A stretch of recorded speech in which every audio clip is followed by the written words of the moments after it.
تو اللہ کے نبی صلی اللہ علیہ وسلم فرمایا بے شک میں اللہ کا نبی ہوں، اگر تم نے یہ شرط رکھی ہے تو میں چاند کے 2 ٹکڑے کر دوں۔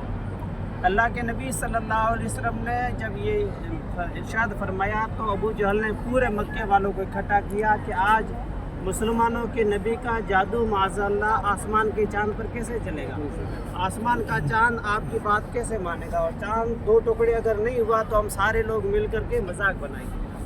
اور وہ مذاق بنانے کی منصوبہ بنا کر کے اس پہاڑ کے ارد گرد پورا شہر مکہ جمع ہو گیا، اور یمن سے بادشاہ کو بلایا گیا تھا جس کا نام تھا حبیب یمنی۔ حبیب یمنی بھی گھوڑے کے اوپر سوار یہاں پر بیٹھا، اللہ کے نبی صلی اللہ علیہ وسلم جبل ابو قبیس کے اوپر چڑھتے ہیں، وہ اپنی شہادت والی انگلی اٹھاتے ہیں اور چاند کی طرف اشارہ کرتے ہیں۔ امام اعلیٰ حضرت فرماتے ہیں کہ چاند جھک جاتا جدھر انگلی اٹھاتے مہد میں، کیا ہی چلتا تھا اشاروں پر کھیلو نابود تھا۔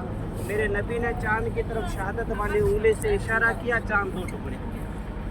جب چاند 2 ٹکڑے ہوا تو حبیب یمنی اتر کر نبی صلی اللہ علیہ وسلم کے قدموں میں گر گئے۔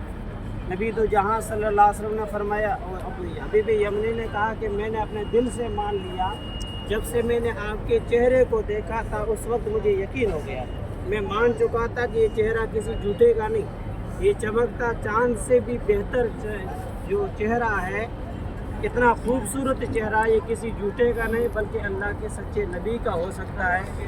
لیکن یہ دنیا والوں کو دکھانے کے لیے میں نے یہ شرط رکھی تھی، اور حبیب یمنی نے 2 شرطیں رکھی تھی۔ ایک تو چاند کے 2 ٹکڑے کرنا، نبی صلی اللہ علیہ وسلم فرمایا کہ چاند کے 2 ٹکڑے، یہ شرط مان لی۔ دوسری شرط کیا ہے؟ تو حبیب یمنی نے کہا کہ پہلی شرط پوری کرو، بعد میں دوسری شرط بتاؤ۔ اب نبی تو جہاں صلی اللہ علیہ وسلم نے ارشاد فرمایا حبیب یمنی تیری دوسری شرط کیا ہے؟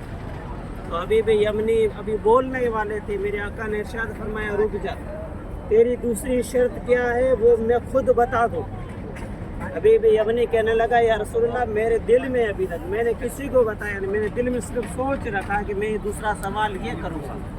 تو نبی صلی اللہ علیہ وسلم فرمایا کہ تیری دوسری شرط یہ تھی کہ تیری ایک لڑکی ہے جو لولی اور لنگڑی ہے، آنکھوں سے اپائج ہے، تو نے بڑے بڑے آنکھوں سے اندھی ہے، بڑے بڑے ڈاکٹروں سے تو نے علاج کروایا لیکن اس کا کوئی علاج نہیں لگا۔ تیری شرط یہ تھی کہ اگر آپ اللہ کے سچے نبی ہیں تو دعا کر دے اللہ میری بیٹی کو تندرست بنا دے۔ اے حبیب یمنی جا، اللہ نے تیری بیٹی کو شفا دے دی۔ اب وہی حبیب یمنی کلمہ پڑھ کر کے گھر جاتا ہے یمن جا کر دروازے کو بجاتا ہے۔ عرب کا دستور ہے اور اسلام کا بھی یہ حکم ہے، میرے نبی کا ارشاد ہے کہ جب آپ کسی کے گھر میں داخل ہو تو اجازت لو، پہلے پوچھو بھائی بھلے بھائی کا گھر ہو باپ کا گھر ہو، ہم لوگ تو منہ اٹھا کے چلے جاتے، پوچھتے نہیں، اپنے گاؤں میں تو رواج نہیں ہے۔